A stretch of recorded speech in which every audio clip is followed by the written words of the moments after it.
Salam belajar, ketemu lagi dengan Sir Alpen Simanjuntak.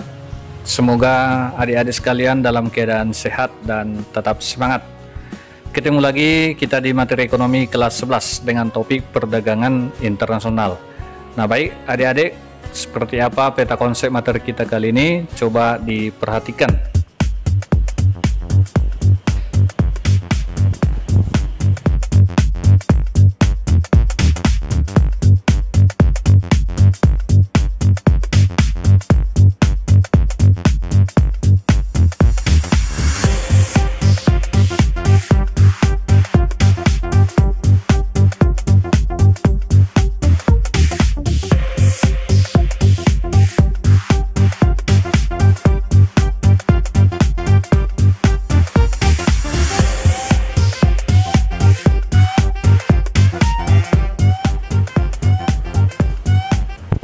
Baik adik-adik, materi perdagangan internasional ini cukup luas materinya. Namun di sini kita membahas 4 sub pokok bahasan. Yang pertama kita akan membahas pengertian perdagangan internasional, yang kedua manfaat perdagangan internasional, yang ketiga faktor pendorong maupun penghambat perdagangan internasional. Nah, yang terakhir nanti kita bahas di sini adalah teori terjadinya perdagangan internasional. Itu ada 3 kita kaji nanti, ada teori praklasik, ada teori klasik, ada teori modern. Yang mana nanti kita akan kaji, kita analisis melalui contoh, yaitu teori Adam Smith dan David Ricardo terhadap terjadinya perdagangan internasional. Ada 2 nanti, yaitu teori absolute advantage dan comparative advantage. Nah baik adik-adik, kita langsung saja masuk satu persatu. Kita bahas dulu apa sih perdagangan internasional itu. Nah, jadi perdagangan internasional itu adalah kegiatan pertukaran barang maupun jasa yang melintasi batas-batas negara.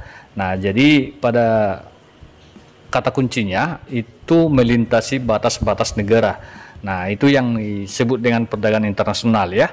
Nah, jadi sering juga kita sebut dengan istilah ekspor impor. Artinya jika perdagangan itu sudah melalui batas negara, maka itu dikatakan perdagangan internasional ya.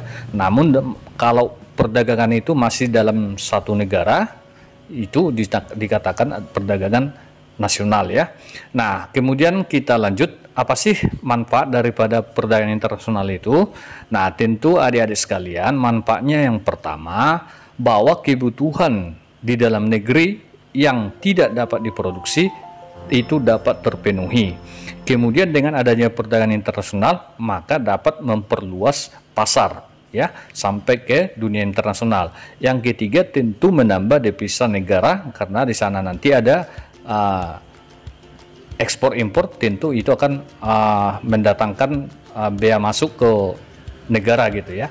Yang keempat adanya alih teknologi. Jadi dengan adanya perdagangan internasional ini, maka teknologi itu akan terjadi pertukaran begitu. Yang kelima meningkatkan kerjasama dengan negara lain. Tentu sebelum adanya perdagangan internasional, maka antar negara itu biasanya itu melakukan hubungan kerjasama terlebih dahulu begitu ya. Nah, jadi perdagangan internasional ini nanti semakin luas, maka tentu negara itu akan semakin luas juga kerjasamanya begitu. Nah, selanjutnya kita masuk, apa sih faktor pendorong sehingga terjadinya perdagangan internasional? Nah, kita bahas yang pertama atau kata kuncinya, terjadinya atau faktor pendorong perdagangan internasional itu karena setiap negara itu memiliki perbedaan ya, memiliki perbedaan. Nah, yang pertama ada perbedaan sumber daya alam, yang kedua perbedaan sumber daya manusia, kemudian yang ketiga perbedaan biaya produksi, yang keempat perbedaan selera, yang kelima perbedaan sosial budaya.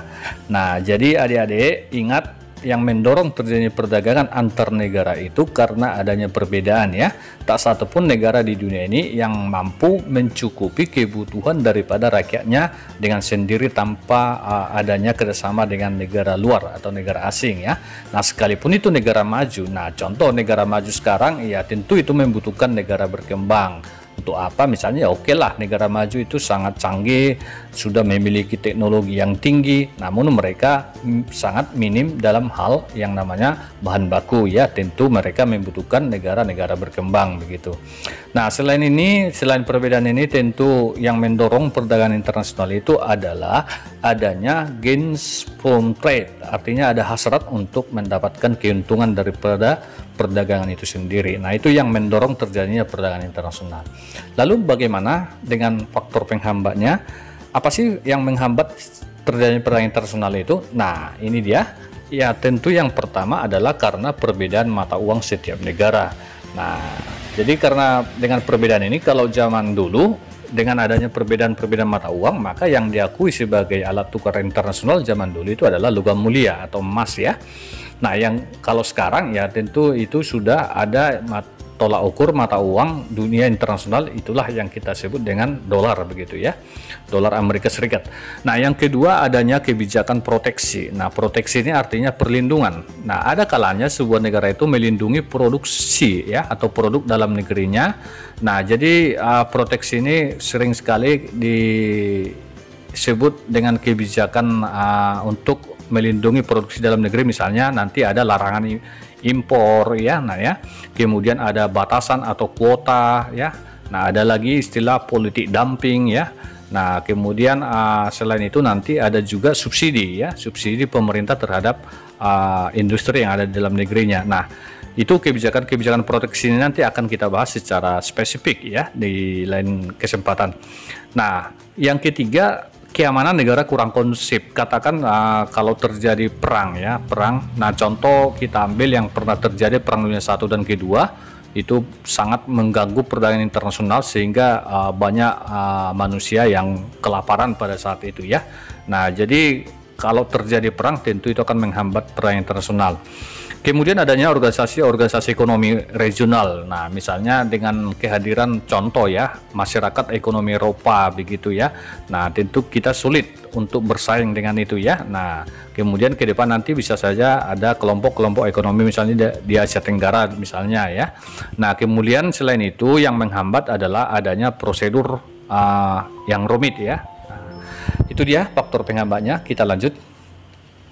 Kita masuk bagaimana teori terjadinya perdagangan internasional itu. Nah, di sini saya jelaskan ada tiga ya. Nah, ada tiga teori perdagangan internasional itu. Yang pertama kita kaji nanti ada teori praklasik, ada teori klasik, dan juga ada teori modern ya. Nah, kita bahas dulu teori praklasik ya, nah ya. Nah, jadi teori praklasik ini sering juga disebut dengan teori merkantilisme. Nah, adapun pelopornya ada Massab, ada Colbert, David Hume, Thomas More. Nah, ide pokok daripada merkantilisme yang pertama, suatu negara itu dikatakan makmur apabila ekspornya itu lebih besar daripada impornya. Nah, itu menurut merkantilisme. Kemudian yang kedua, akan terjadi surplus yang diperoleh dari selisih ekspor dikurang impor atau ekspor neto yang positif ya, diselesaikan dengan pemasukan logam mulia. Nah, artinya logam mulia inilah artinya negara yang memiliki logam mulia yang paling banyak, itulah yang dikatakan negara makmur pada masa teori praklasik ya. Nah, dan ini dijadikan sebagai alat pembayaran begitu. Saya rasa ini dia. Nah, kemudian kita masuk teori klasik. Nah, ini yang sering sekali muncul di soal-soal ekonomi ya. Nah, teori klasik ini yang pertama ini dikemukakan oleh Bapak Ekonomi Adam Smith 1776. Nah, dia mengatakan dalam teorinya itu absolute advantage. Seperti apa dia? Gini dia. Setiap negara akan memperoleh manfaat perdagangan internasional karena melakukan spesialisasi. Berarti pembagian produksi begitu ya. Spesialisasi produksi berarti pembagian produksi. Dan mengekspor barang jika negara tersebut memiliki keunggulan mutlak. Jadi kata kunci daripada teori Adam Smith adalah adanya keunggulan mutlak suatu negara.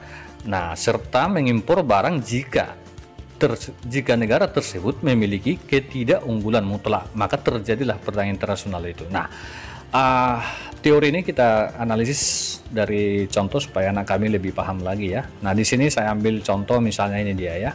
Nah, kita analisis teori daripada Adam Smith. Katakan kita ambil dua negara, ada Indonesia dan Cina. Nah, ini sama-sama memproduksi teh dan sutra. Nah, ini di produk persatuannya itu artinya tenaga kerja per hari ya, artinya tenaga kerja yang sama dengan hari yang sama ya. Nah, coba kita lihat Indonesia. Jadi Indonesia itu mampu satu hari itu memproduksi 12 kg teh. Nah, sementara Cina hanya mampu memproduksi 4 kg teh. Nah, lalu bagaimana dengan produksi barang yang lain? Contoh sutra ya. Kalau Indonesia satu hari itu hanya memproduksi 3 meter saja, sementara Cina itu sampai 8 meter. Nah, dari sini dapat kita hitung ya, dasar tukar dalam negerinya, berarti Indonesia 4 kg itu sama dengan 1 meter ya, 12/3 gitu ya.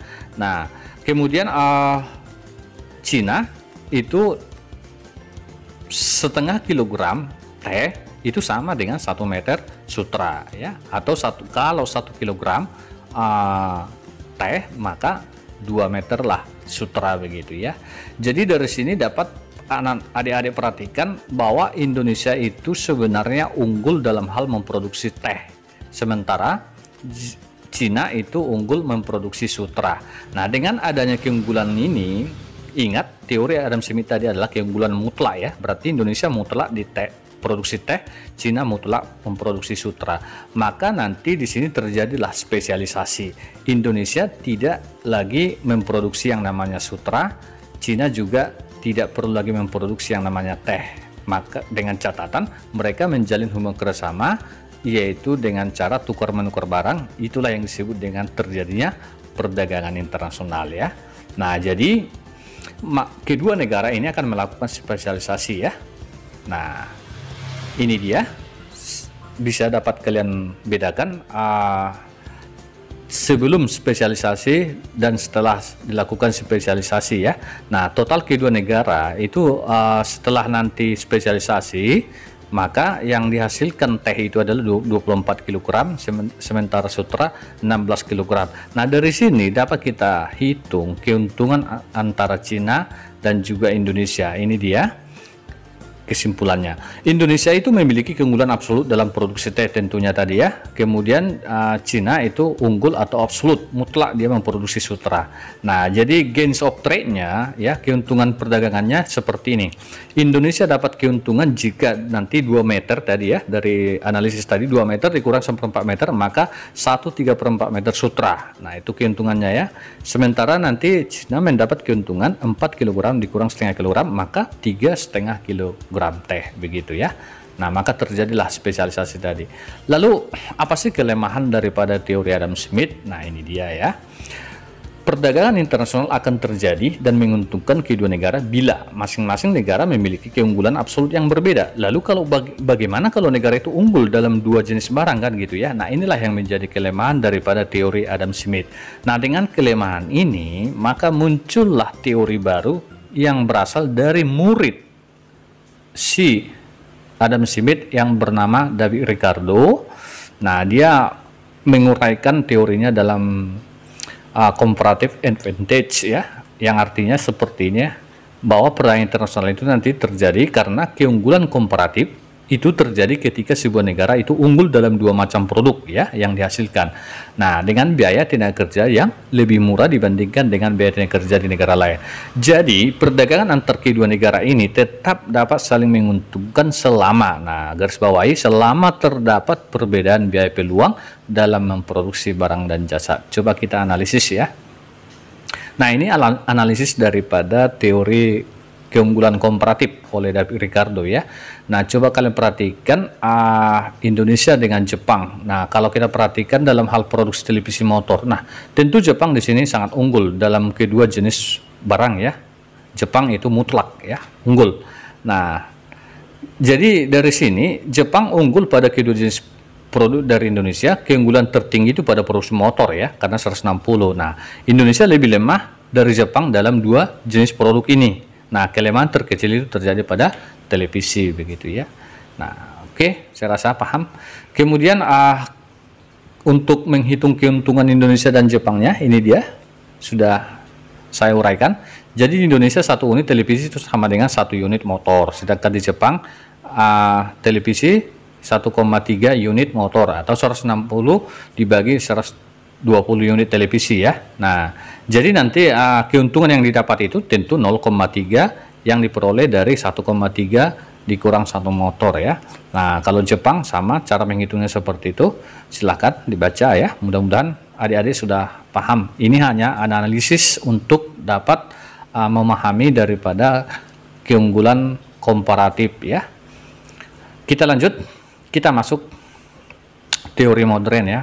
Nah, jadi teori modern ini dikemukakan oleh Hexer dan Ohlin. Nah, jadi perdagangan internasional itu terjadi karena faktor endowment, yaitu kepemilikan faktor produksi ya dalam suatu negara, yang mana faktor produksi itu kita kenal ada sumber daya alam, sumber daya manusia, ada modal, dan ada juga keterampilan atau skill begitu ya. Nah, itu sangat mempengaruhi kalau di teori modernnya. Kemudian ada faktor intensity, yaitu teknologi yang digunakan di dalam proses produksi. Apakah nanti labor intensity atau capital intensity atau padat karya atau padat modal begitu ya. Nah, kenapa? Karena teknologi itu sangat mempengaruhi yang namanya biaya produksi begitu ya. Nah, saya rasa itu dia teori-teori perdagangan internasional. Semoga adik-adik bisa memahaminya. Salam dari Sir Alpen, semoga bermanfaat.